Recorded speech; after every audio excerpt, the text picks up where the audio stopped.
여러분 안녕하십니까?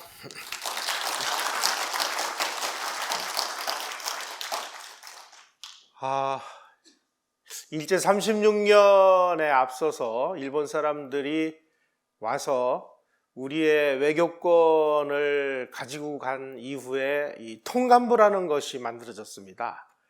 엄밀하게 얘기하면은 한 나라의 가장 중요한 주권이라고 하는 이 외교권을 가져간 순간부터 사실은 이 대한제국은 망한 거나 마찬가지인데, 어쨌거나 이 주권은 1910년 8월 29일까지는 살아 있었습니다. 그래서 이 통감부 시절은 어느 누구도 이야기를 하지 않아요. 따라서 우리가 이 통감부 시절에 뭘 했을까 하는 것은 상당 부분이 지금 공백 상태로 남아 있습니다. 이 부분을 우리가 정확히 알아야 그 이후에 뭐 식민 통치가 어떻게 됐는지 이런 걸 이해를 하는데, 학교에서도 안 가르치고 언론에서도 이야기를 하지 않고 어느 누구도 침묵을 하고 하다 보니까 이 약 4년에 걸친 이 시기는 우리 역사에서 거의 지워진 부분이 됐는데, 오늘은 그 부분에 관한 말씀을 드리도록 하겠습니다.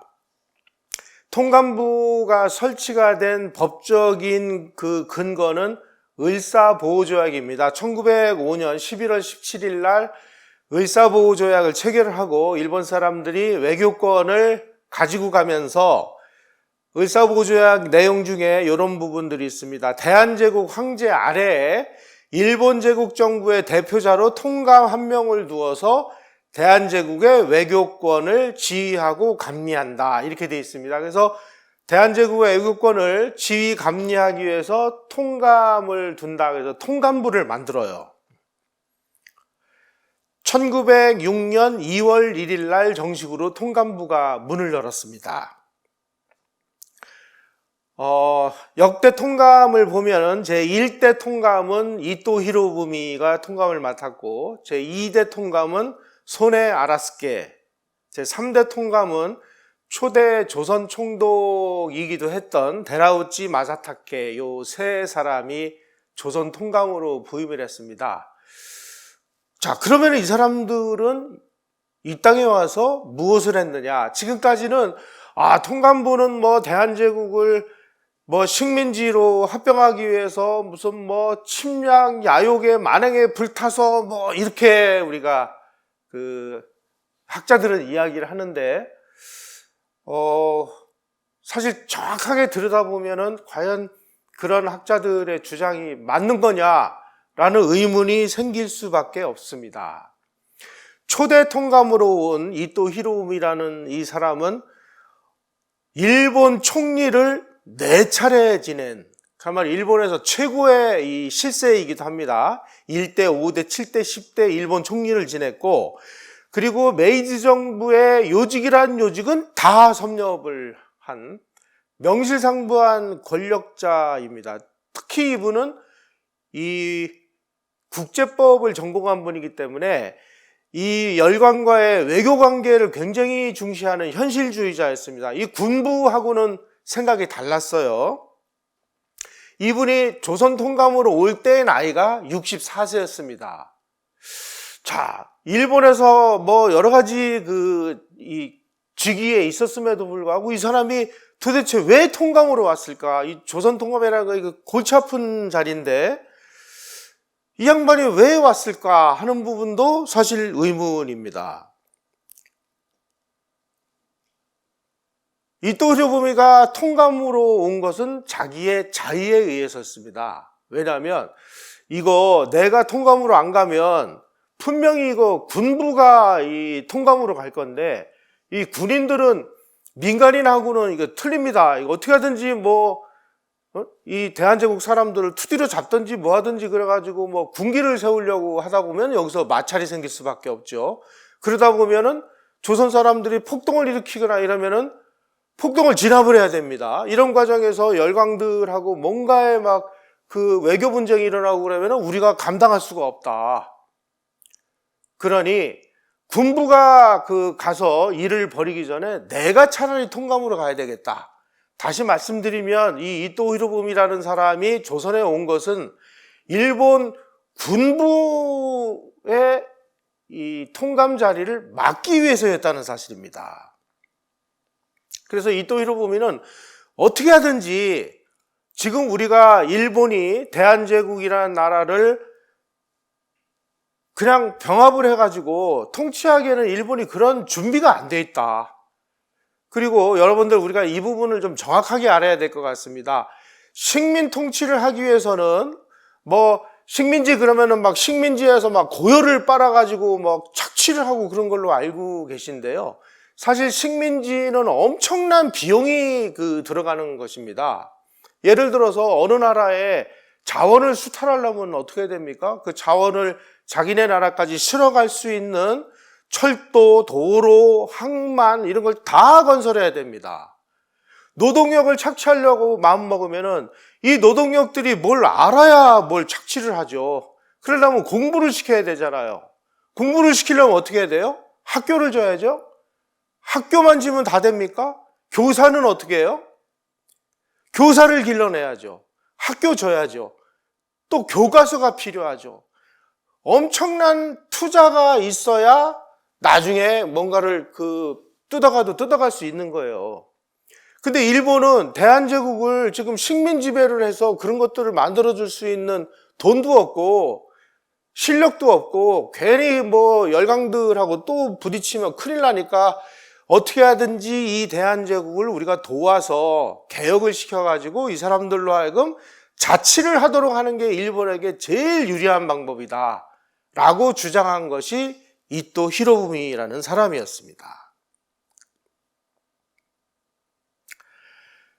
이토 히로부미는 조선에 와서 혹은 일본에 있을 때 끝없이 일본이 대한제국을 합방을 해봐야 아무 도움이 안 된다. 그러니 자치를 하도록 하자 하고 여러 차례 발언한 것이 사료로 정확하게 남아 있습니다. 1907년 7월 31일 날 이분이 서울에 있는 일본인 클럽 강연에서 이렇게 연설을 했습니다. 일본은 한국을 합병할 필요가 전혀 없다. 합병은 매우 귀찮은 일이다. 한국인은 자치를 해야 된다. 그런데 자치를 잘 못하니까 우리가 자치를 하도록 도와줘야 된다. 이런 식으로 주장을 했습니다. 그런데 군부는 어떻게 하든지 빨리 대한제국을 자기네 식민지로 만들어서 자기네들이 러시아하고 뭔가의 마찰이 일어나는 것을 막아야 되겠다. 군부들은 그렇게 생각했습니다. 따라서 이토 히로부미라는 사람이 군부가 대한제국을 흡수 합병하려고 하는 것을 계속 막는 역할을 했다는 뜻입니다. 근데 우리는 이토 히로부미를 침략의 원흉이라고 이렇게 알고 있어요. 자, 동양척식회사라는 이 회사가 있습니다. 이 동양척식회사는 어떻게 보면은 우리 이 학자들이 쓴 논문이나 이런 걸 보면은 조선을 토지를 수탈하기 위해서 했다 이렇게 얘기를 하는데 그 내면을 들여다보면은 참 복잡합니다. 이 가스라다로라는 저 사람이 이 일본 총리였습니다. 이 일본 총리가 동양척식회사에다가 금융 업무를 집어넣어서 여기서 일본 농민들에게 대출을 해줘가지고 그 돈으로 조선의 토지를 야금야금 먹어가지고 어떻게 하든지 이제 어떻게 해보려고 금융 업무를 부여하려고 이렇게 얘기했는데 이토 히로부미가 강력하게 제동을 걸었습니다. 야, 이건 말도 안 된다. 이거 한국인들에게 이렇게 불리한 조항이다. 이토 히로부미가 이걸 극력 반대해가지고 이토 히로부미의 의견을 수용해서 관련 내용을 다 수정한 끝에 간신히 통양척식회사를 만들 정도로 이토 히로부미라는 사람은 조선을 합병하려고 한 게 아니라 어떻게 하든지 자치를 하도록 하려고 노력했던 사람이에요. 이분은 한국인의 잠재력을 아주 높이 평가를 했습니다. 이렇게까지 얘기를 했어요. 이토 히로부미가 현재 한국의 상황은 미개라고 보지만 한국인은 결코 아프리카의 흑인이나 미국의 토인, 인디언을 얘기하는 겁니다. 저 남양의 말레인종과 동일시해서는 안 된다. 저 나라는 벌써 3000년 동안의 역사가 있고 그동안 문관의 통치를 받아서 문학적인 조예도 갖췄다. 그러한 한국 국민들의 외교권과 국방권을 일본이 가져와서 독립을 지금 유명무실하게 만들었으니 한국인의 심정도 우리가 이해를 해줘야 된다. 이렇게까지 이야기를 한 사람이에요. 우리가 뭐 욕을 하더라도 정확하게 알 건 알고 욕을 해야 된다는 뜻입니다. 이토 히로부미가 뭔가 주장한 것은 뭐냐면은 자치식민지 혹은 한일 협동자치라는 거였습니다. 이게 무슨 내용이냐? 이토 히로부미가 자기의 사위인 스에마스 겐조라는 사람에게 뭔가 메시지를 보냈는데 여기에 이런 내용들이 나와요. 전국 8도에서 의원 10명씩을 선출해서 중의원을 조직을 하고, 그리고 한국의 양반 가운데 50명을 뽑아가지고 상원을 조직을 하고, 그리고 한국 정부의 대신은 한국인으로 조직해서 내각을 구성해서 어떻게든지 이 사람들이 대한제국을 통치하도록 만들자. 우리는 저 사람들이 통치를 하도록 우리가 옆에서 뭔가 자꾸 개혁을 하도록 지원을 해서 이 사람들이 자치를 하도록 해야 일본도 좋고 이 나라도 좋다. 이런 주장을 한 것입니다. 이토 히로부미의 자치를 하자고 하는 정책을 대한제국 사람들은 격렬하게 반대를 했습니다. 그래서 결국은 이토 히로부미가 안중근 의사에게 저격을 당해가지고 죽죠. 죽은 다음에 그 다음에 1년 후에 군부의 주장대로 병합이 됐습니다. 병합이 된 다음에 군부 출신의 데라우찌라는 사람이 와가지고 무슨 통치를 했어요? 헌병 통치를 했죠. 무단 통치. 이토 히로부미가 그렇게 개혁을 하려고 하는 그 개혁 정책에 우리가 열심히 그래도 뭔가 저 사람이 하라는 대로 개혁도 하고 그랬으면은 과연 대한제국이 합병을 당했겠느냐 하는 부분도 이제 우리는 이성적으로 한번 판단을 할 때가 왔습니다. 문제는 이런 이야기들을 학자들은 다 압니다. 알면서도 이 국민 감정 때문에 얘기를 못 하는 거예요. 우리 국민 감정이 이토 히로부미 그러면 저거는 그냥 찢어 죽일 놈 하고 감정적으로 이렇게 대응을 하고 있기 때문에 이런 이야기를 여기서 말고 다른 데 나가서 하면은 저는 정말 어떻게 될지 몰라요. 이게 현실입니다. 네. 요즘에는 토착 왜구라고 또 그렇게 얘기를 하더라고요. 네. 자, 원래 이 을사보호조약에 의하면은 통감부는 외교권만 가져가는 것으로 되어 있습니다. 그런데 통감부가 와가지고 외교권은 물론이고 내정권까지를 계속 간섭을 해요. 자, 이 을사보호조약을 체결하는 과정에서 그 당시 당대에 국제법을 공부한 대한제국 관리는 우리가 그렇게 친일 매국노라고 이야기하는 이완용 한 사람 정도였습니다. 이 이완용이라는 사람은 미국에서 근무를 했기 때문에 미국에서 이 국제법을 공부를 하고 왔어요. 그런데 을사보호조약에 외교권을 일본이 행사한다라고 돼 있는 이 조항을 딱 보는 순간 이토 히로부미 아는 거예요. 야, 이거는 제국주의자들이 그냥 입에 발린 소리를 하는 거다. 저 사람들의 목적은 외교권뿐만이 아니라 내정도 간섭하려고 하는 거다. 그러니 을사보호조약을 체결하는 과정에서 내정권은 간섭하지 않는다라는 이 조항을 넣어달라라고 이토 히로부미에게 아주 강력하게 얘기를 합니다. 이완용은 국제법이 뭔지, 국제법이라는 건 뭐냐면은 힘센 제국주의 열강들이 뭔가 자기네들의 행위를 법으로 포장하기 위해서 만들어 놓은 거일 뿐이에요. 분명히 사람들은 외교권뿐만이 아니라 내정에도 간섭을 할 텐데 이걸 막으려면은 을사보호조약에다가 내정권은 간섭 않는다라는 걸 넣어달라 이렇게 얘기했는데 이걸 넣어주겠습니까? 국제법 전문가인 이토 히로부미가 이 친구가 이걸 알았구나. 안 해줍니다. 그래서 결국은 의사보호조약이 체결이 됐는데, 의사보호조약의 외교권만 뭐 행사한다, 이거 다 그 웃기는 소리예요. 제국주의 시절에는 힘센 사람이 왕이에요, 이게. 이거를 이제 낙타코 들이밀기 전략이라고 얘기를 합니다. 이 추운 그 사막에서 이 낙타가 춥잖아요. 그러면은 이제 주인이 자는 텐트 안에 코만 이렇게 먼저 밀어요. 들이밀어요.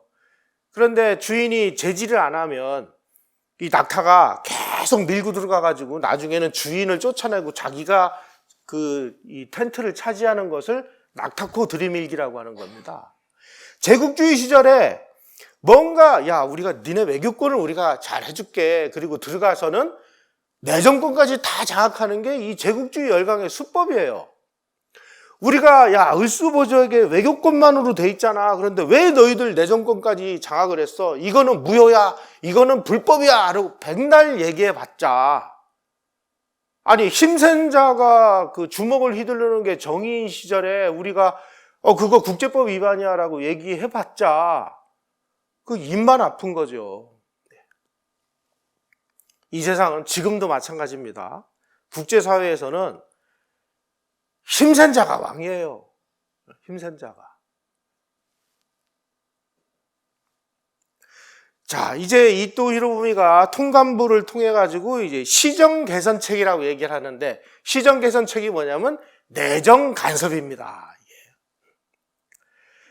그 당시에 일본 사람이 대한제국의 고문으로 이제 몇 사람들이 와서 대한제국의 이 개혁을 돕고 있었어요. 이 사람들의 도움을 받아가지고 이렇게 표현이 되어 있습니다. 대한제국의 지극히 문란하고 피폐한 한국의 재정, 치안, 교육 같은 내정 분야의 개혁을 대대적으로 추진합니다.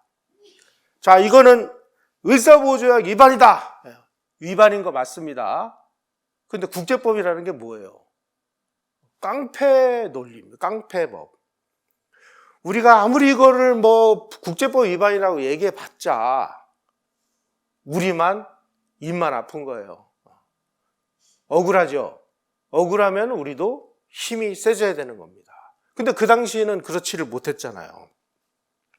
자, 이토 히로부미가 밝힌 통감부 통치의 목적은 첫째, 한국 국토의 방위를 일본이 책임져 준다. 둘째, 한국 외교를 관리해 준다. 셋째, 한국 황실의 안녕을 보증해 준다. 넷째, 한국의 시정을 개선한다. 시정 개선은 다 이게 내정 간섭입니다. 그래서 시정 개선 협의회를 이토 히로부미 통감이 있을 때 총 77회를 개최했는데, 이 양반은 자기가 어떤 공무가 있어서 일본으로 가 있는 그 기간을 빼고 조선에 있을 때 시정 개선 협의회는 모두 다 참여를 합니다. 그 정도로 뭔가 이 개혁을 하려고 했는데 그 개혁이라는 것이 다 내정에 관련된 개혁을 했다라는 뜻입니다. 자, 그런데 내정개혁을 한다는 것은 뭐냐면은, 지금 대한제국에 학교가 없다. 학교를 져야 되겠다. 철도가 없다. 철도를 놔야 되겠다. 지금 전부 이 한국 사람들이 우물물을 길어먹고 있는데, 이 조선의 우물이라는 것은 정말 치명적인 한계가 있었습니다. 화장실하고 우물이 너무 가까이 있어요. 그러다 보니까 이 오물들이 흘러가가지고 지하수하고 연결이 되다 보니까 우물에 전부 오물이 들어가서 이게 뭐 전염병이 돌았다 하면 막 떼죽음을 당하고 뭐 이런 일들이 벌어지니까 상수도를 놔야 되겠다. 하수도를 건설해야 되겠다. 이게 다 돈이잖아요. 그런데 지금 대한제국은 돈이 없는 거예요.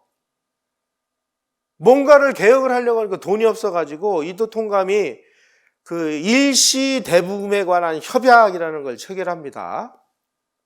그래가지고 일본 정부로부터 지금 대한제국을 뭔가를 개혁을 하려고 하니까 돈이 없는데 일본이 좀 돈을 빌려달라. 돈을 빌려가지고 이자도 안 갚게 만들어주고, 그 다음에 돈을 언제까지 갚아야 된다라는 기한도 없애버리고, 말하자면 일본 정부로부터 한국을 개혁하기 위한 돈을 그냥 가져온 겁니다. 이렇게 가져온 돈이 1968만 2623엔이에요. 그 당시에 1900만 원이면 좀 어마어마한 돈입니다. 이런 것들은 얘기도 안 해요. 이런 것들은. 이런 돈으로 통감부는 무엇을 했을까요? 첫째, 식량 증산을 하는데 이 돈을 투입했습니다. 둘째, 도로를 개축하는 데 썼습니다. 셋째, 배수, 관계, 산림녹화 등 농민에게 이익이 돌아가는 분야에 투입을 했고, 그 다음에 차관자금 중 일부를 교육에 투입을 해서 큰 마을에다가 소학교를 설립을 했고, 그리고 경찰력을 확장해서 치안력을 유지했고, 그 다음에 그 당시에 아주 그야말로 문란하기 짝이 없었던 이 감옥을 새로 졌습니다. 감옥 얘기는 나중에 제가 자세히 한번 말씀을 드릴게요. 특히 그 당시에 이 지방관들은 조선의 이 지방 정부의 하급 관리들은 정부에서 월급을 안 줬습니다. 월급이라는 것 자체가 없어요. 근데 이 사람들은 국가 일을 하면서 월급이 없으니까 어떻게 해요? 자기도 먹고 살아야 되잖아요. 그러니까 백성들을 다 뜯어먹는 거예요. 백성을 착취했는데, 야, 이거 말이 안 된다. 그래가지고 지방관 권한의 권한을 명확히 하고 지방관 봉급을 적정 수준으로 올려가지고 백성들이 착취하는 것을 착취를 못하도록 막아줬습니다. 조선의 관리들이 조선 사람들을 착취하는 제도를 막아준 것은 미안한 얘기입니다만은 일본 사람들입니다. 이것이 역사적 사실입니다. 자, 1905년 1월에 영등포에서 부산 초량 사이에 경부철도가 다 완성이 돼서 운행을 개시를 하고 1905년 5월부터 서울 서대문과 부산 초량을 직통으로 연계해서 통근 열차를 운행하기 시작을 했고요. 1906년 4월 탁지부에다가 수도국을 신설해서 8월부터 처음으로 서울에다가 수도를 가설을 해서 오염되지 않은 깨끗한 물을 공급할 수 있는 상수도 시스템을 만들기 시작했습니다. 1908년 1월에는 인천, 부산, 평양에다가 수도시설을 위한 출장소를 설치해서 수도공사를 준공을 해가지고 수돗물을 1908년 9월부터 서울부터 공급을 하기 시작을 했어요. 자, 대한제국의 관리들이 언제 우리 백성들 병들지 말라고 수돗물 공급해 준 적이 있습니까? 1907년 6월에는 서울, 인천, 서울, 개성, 서울, 평양 간 시외 전화를 개통을 했고 1910년 1월에 서울에 전등을 가설 신청한 가구가 1200호, 그 당시 서울 가구 수의 4%가 전기불 혜택을 받기 시작했습니다. 다 일본 사람들이 만들어준 겁니다. 조선과 대한제국의 결정적인 한계는 공자왈 맹자라는 소위 말하는 글이나 읽는 사람들이 국가를 통치했다는 거예요. 국가 행정에 필요한 제도, 실무적인 내용이나 사례, 운영 방법 이런 거는 잘 몰랐습니다. 거기다가 총론은 있는데 강론은 없이 주먹구구식으로 국가를 운영했어요. 예를 들면 세금을 거둘 때 세금을 지금은 A라는 사람 개인에게 당신은 소득이 얼마니까 세금을 얼마를 내시오 이렇게 정해줍니다. 그런데 조선시대에는 그 개개인의 소득이 얼마인지를 파악할 수 있는 능력이 없는 거예요. 그러다 보니까 자, 지방에다가 A라는 지방 여기에다가는 100만 원을 세금을 내. 그리고 그 100만 원의 세금을 그 지방에 사는 개개인에게 얼마씩을 책정할 것인지는 그 지방의 수령이 알아서 했습니다. 그러다 보니까 이 수령이 다 동네 사람하고 결탁을 해가지고 자기랑 친한 사람은 세금을 안 내요. 친하지 않은 사람에게는 왕창 갖다 뒤집어 씌우는 겁니다. 이런 식의 국가를 운영한 것이에요. 거기다가 중앙정부가 임명한 지방관 수령의 임기는 보통 6개월에 한 번씩 그 지방 수령이 바뀌어요. 어떤 경우는 일주일 사이에 7명이 바뀐 경우도 있습니다. 그러다 보니까 이 지방에 누가 부자고 누가 가난한지 이거 잘 몰라요. 그러니까 그 지방에 토박이로 사는 소위 말하는 아전들이 세금을 개개인 집안마다 김 씨네 집은 얼마, 이 씨네 집은 얼마 하는 것을 지방 아전들이 이제 그 세금을 매겨요. 이 아전들하고 지방 수령이 짜고 전부 이걸 가짜로 만들어 가지고 백성들에게 거둔 세금을 중앙정부에다가 납부하기는 100만 원만 그 납부를 하면 되는데 한 200만 원 내지 300만 원을 걷어 가지고 나머지는 다 착복을 합니다. 자기네들이. 이런 부정부패가 아주 일상화된 사회입니다.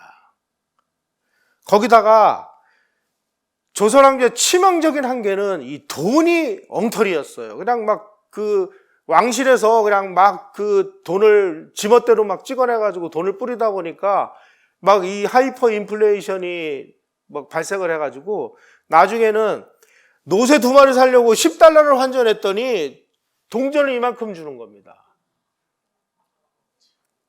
이걸 실현하기 위해서 노새가 몇 마리 필요하고 인부가 몇 사람이 필요한지 이게 돈입니까 이게? 이런 세상이 된 거예요. 1905년 조사에 의하면 대한제국에서 통용되는 화폐가 무려 576종이었다고 그래요.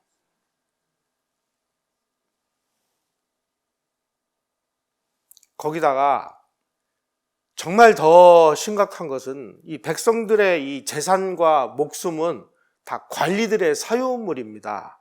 근데 이토 히로부미는 이 국제법을 전공한 이 법률학자입니다. 이 법률학자가 조선에 와서 보니까 야, 이거 무슨 형벌제도 이런 게 엉망진창이거든요. 그러다 보니까 이제 이게 도대체 이거 안 되겠다. 이토 히로부미가 이 조선의 사법제도를 보고 뭐라고 비판을 했느냐. 조선은 개국 이래 오랫동안 행정사법에 구별 없이 재산은 행정관리의 손아귀에 장악을 했다. 공정해야 될 재판이 뇌물의 많고 적음에 따라 옳고 그름이 가려지고 권세의 유무에 따라 잘잘못이 결정된다. 심한 경우 무고한 백성을 잡아다가 재산을 갈취하거나 유죄를 구형받은 죄수를 풀어주고 금품을 강요하는 등 추잡하고 더럽기 짝이 없다. 이거 개혁해야 된다. 그리고 왕실에서 또 온갖 그냥 그 공갈 협박을 해가지고 이건 재판이 아닌 거예요. 그래서 이토 히로부미가 뭐라까지 얘기하느냐. 한국에서 가장 후진적인 것은 재판 사무인데 지금 상태로는 도저히 가망이 없다.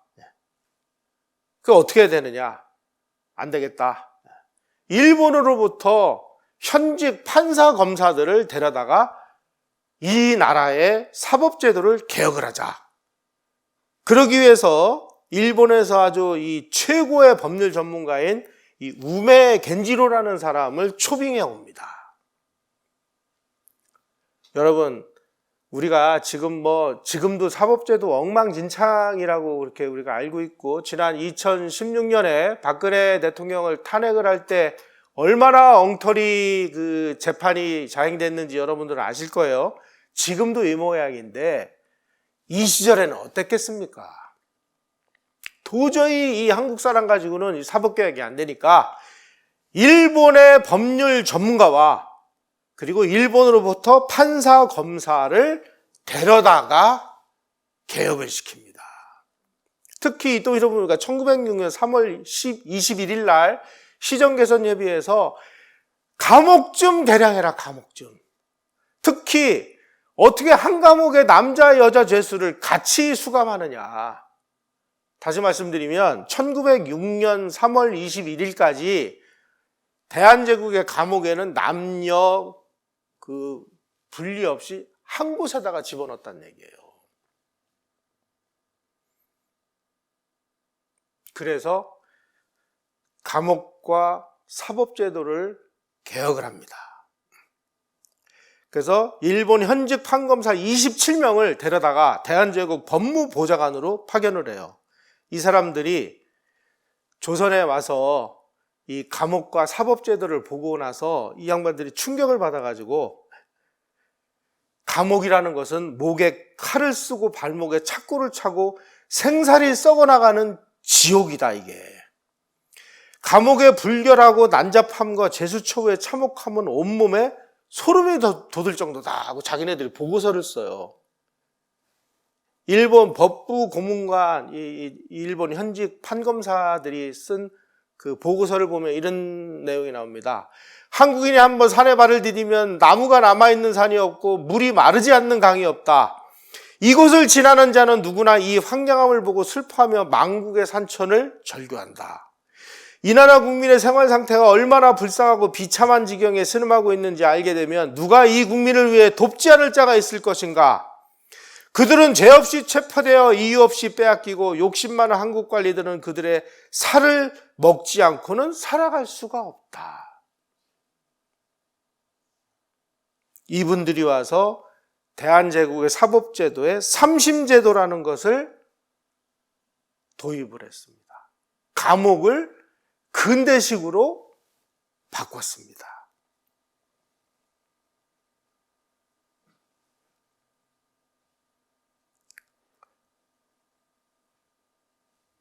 1910년 8월 29일 날 한일 합방이 공식으로 선포됐을 때 미안한 얘기입니다만은 대한제국에서는 어떠한 항의나 파업이나 시위도 없었습니다.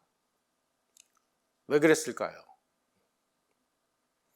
1909년 8월 통감부의 정황보고에 하면은 신재판소에 대한 한국인민의 감상은 매우 양호해서 정직과 공평함을 신뢰하고 있는 데는 의심할 여지가 없다.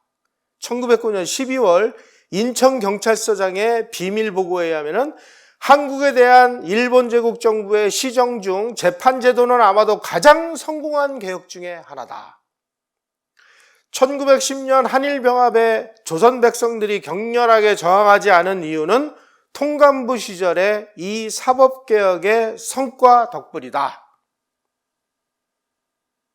라는 것이 학자들의 연구 결과입니다.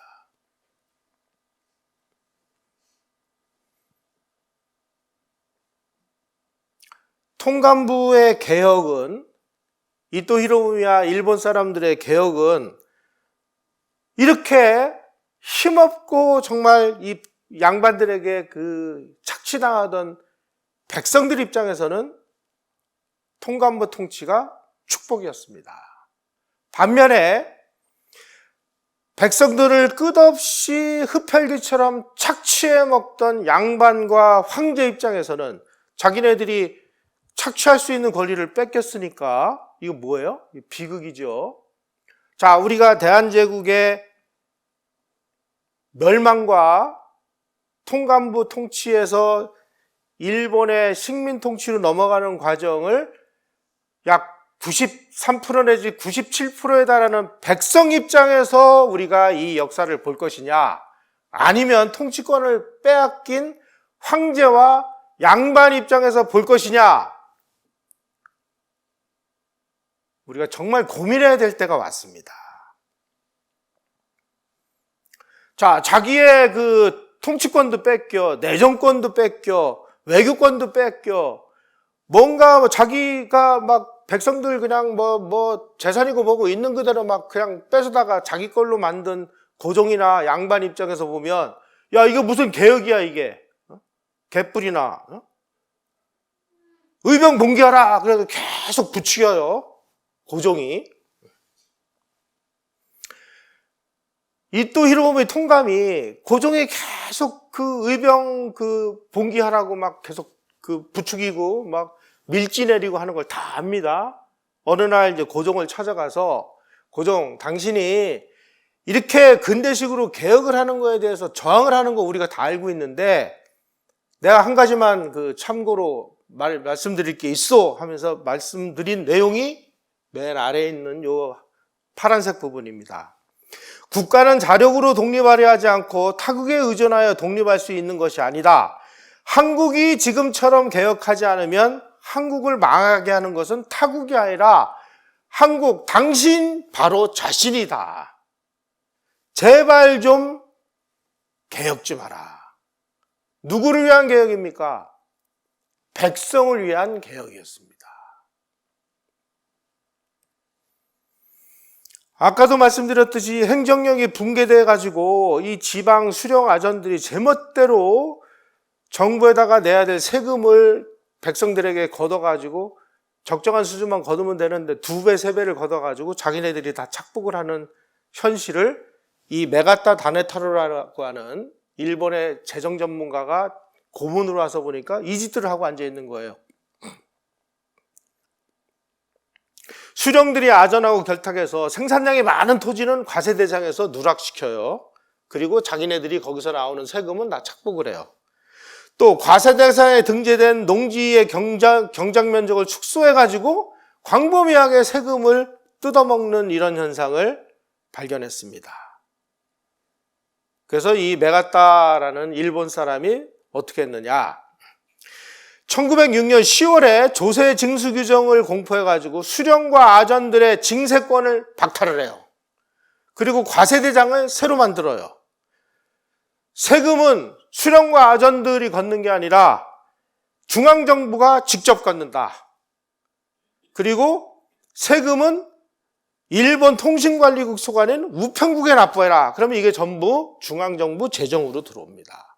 수령 아전들이 이제 중간에서 뺑 치는 거를 못하도록 제도화를 만들었습니다. 이렇게 되니까 지세 수입이 1905년에 216만 원이었는데 1910년에 600만 원으로 무려 3배가 증가를 합니다.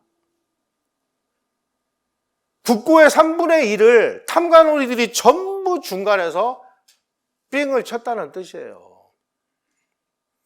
자, 이렇게 되니까 그동안 백성들을 아주 흡혈귀처럼 착취하던 이 양반, 수령, 아전들, 이 사람들이 중앙정부의 세금을 직접 수취하는 이 개혁에 격렬하게 저항을 합니다. 고종이 가만히 보니까 얘네들이 그 저항을 하거든요.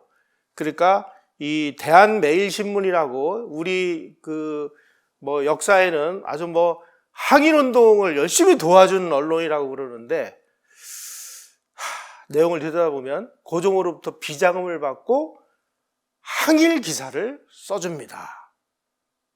이 베델이라는 사람이 고종으로부터 비자금을 받아간 그 내용들이 쭉 나와요.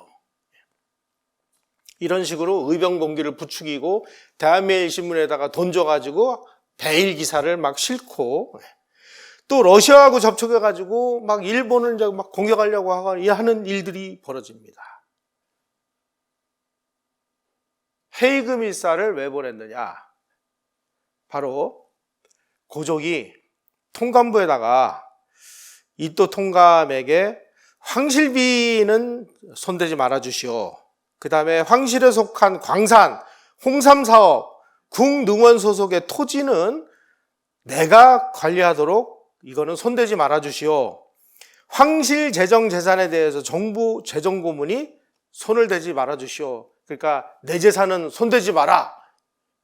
손대면 나 가만히 안 있을 거야. 이렇게 얘기를 했는데 이또 히로부미 통감이 웃기는 소리 하고 있네. 당신이 지금 대한제국의 모든 그 세금, 재산 이런 걸 다 삥쳐다가 당신이 지금 혼자서 다 푸닥거리 하는데 쓰고 이러는 거 다 알고 있는데 이거 다 무시하고 궁중개혁을 해가지고 고종이 숨겨놓은 비자금을 전부 압수해가지고 정부 재정에다가 다 집어넣습니다.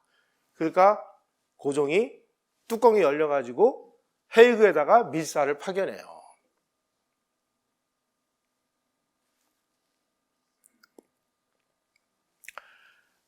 화폐 주권을 장악했다고 또 이렇게 합니다.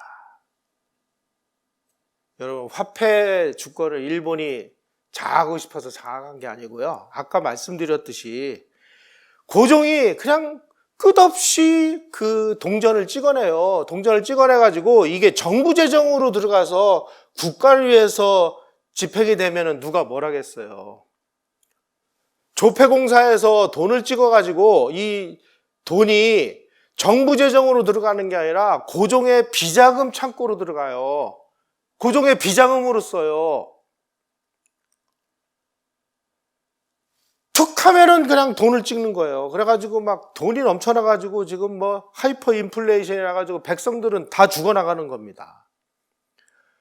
도대체 도저히 이건 어떻게 이제 손을 쓸 수가 없는 상황이 되니까 1905년 1월 18일 날 이 메가타 다네타로라는 이 일본 고문이 화폐 조례를 공포해가지고 일본 제1은행 한국지점을 대한제국 금고로 지정을 하고 일본 차관을 준비금으로 일본 화폐와 동일한 제1은행권을 발행을 해가지고 앞으로는 이 돈이 이제 대한제국 돈으로서 지금 화폐가 너무 엉망진창이 돼가지고 어떻게 손을 쓸 수가 없어요. 그래서 조선의 이 그 넘쳐나는 이 엉터리 돈과 제1은행권을 바꿔줘가지고 간신히 이 화폐제도를 안정을 시킵니다.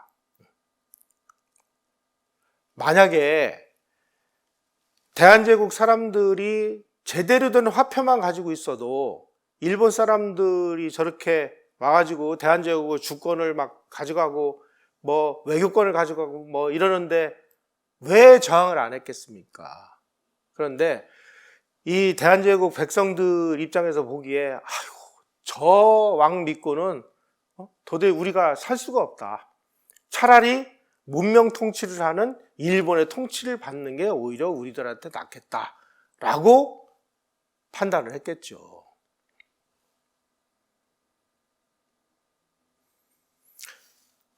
결국 헤이그 밀사 사건이 터지면서 막 일본 신문에도 보도가 되고 뭐 전 세계 언론에도 보도가 되고 그러니까 아 이거 안 되겠다. 이토 히로부미 저 사람 믿고 대한제국 저거 자치를 하도록 놔둬야 되겠다. 이토 히로부미가 워낙 강력하게 얘기하니까 우리가 그냥 그렇게 믿어왔는데 지금 뭐 고종이 헤이그에다가 밀사 보내가지고 난리치고 도저히 안 되겠다. 결국 이토 히로부미 해임당합니다. 그리고 군부가 나서서 병합을 해버린 거예요. 1908년 3월 24일 날 그 하와이 노동자로 갔던 장인환 전명훈 두 사람이 샌프란시스코에서 대한제국 외교고문으로 활동하던 미국인 스티븐스라는 사람을 샌프란시스코에서 총으로 쏴서 죽입니다. 여러분, 미국이라는 나라에서 볼 때 지금 이 장윤환 전명훈 이 두 사람은 하와이로 돈을 벌러 간 사람이에요. 그래서 하와이에서 일을 하다가 본토로 갔습니다. 그런데 미국인 스티븐스라는 사람이 대한제국의 그 외교 고문으로 와 있는데 이 사람이 일본 편을 든다고 미국 땅에서 비무장 상태로 배에서 내리는 미국인을 노동자로 간 이 한국인이 총으로 쏴서 죽였어요. 이거를 미국에서는 어떻게 이해를 할 수 있을까요? 이런 일이 지금 벌어진 겁니다.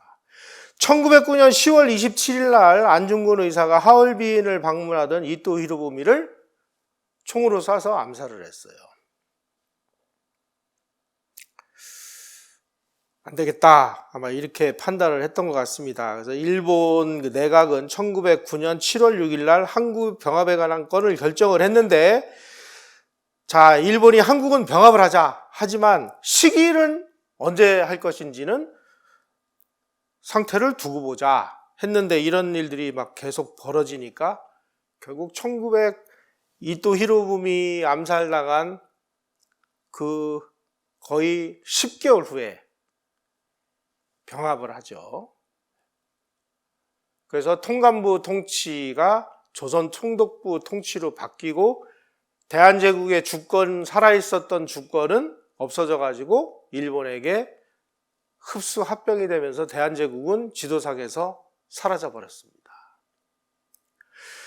우리가 약 4년 정도 존속을 했던 통감부 시절에 이 통감부가 이 땅에 와가지고 무슨 일을 했는지 정도는 우리가 좀 냉정하게 파악을 해야 될 것 같습니다. 아까 말씀드린 대로 통감부는 어떻게 하든지 이토 히로부미 통감의 그 통치 방침대로 대한제국을 개혁을 시켜서 어쨌든 한국 사람이 통치하는 시스템을 만들려고 열심히 노력을 했는데 거기에 저항을 한 것은 고종과 양반과 아전들이었다는 사실.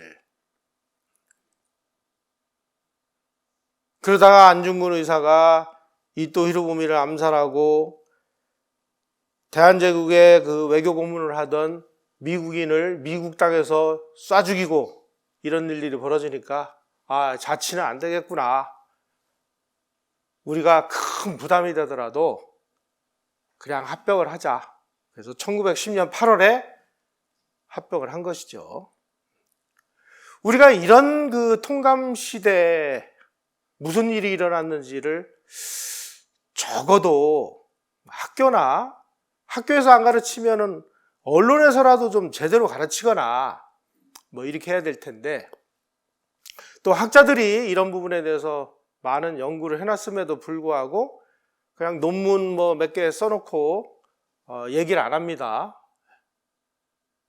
저는 아직까지 우리 대한민국의 국민들이 일제시대 혹은 이 통감부 시대 이런 것들을 객관적이고 합리적이고 이성적으로 우리가 판단을 할 수 있는 능력을, 아니면 그 마음의 자세가 돼 있느냐, 이런 것도 좀 냉정하게 생각을 해봐야 될 것 같아요. 욕을 할 때는 욕을 하더라도 우리가 알고 욕을 하자. 그리고 알면 알수록 우리가 과연 이 사람들을 정말 비난을 할 수가 있을까? 요즘 제가 느끼는 심정이 그런 것입니다. 강의 이것으로 마치겠습니다. 감사합니다.